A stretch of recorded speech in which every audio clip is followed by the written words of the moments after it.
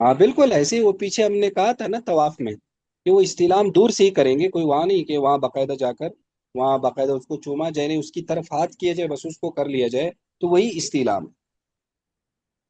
جی جزاک اللہ۔ Excuse me سر، اور بات میں نے پڑھا جی تھا جیسے ہی کعبہ پہ نظر پڑے تو تلبیہ بند کر، ایسا ہے؟ عمرے کے حوالے سے یہ ہوگا تو ظاہر ہے وہی چیز ہے، استلام کوئی بڑا فرق نہیں ہے، یعنی یہ عمرے کا احرام جو ہے، تلبیہ جو ہے وہ بس اس بات بس بند کر دیا جائے عمرے کا۔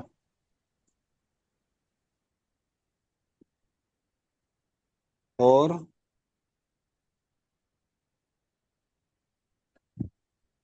چلیں جی، ٹھیک ہے، السلام علیکم ورحمۃ اللہ۔ وعلیکم السلام۔ وعلیکم السلام۔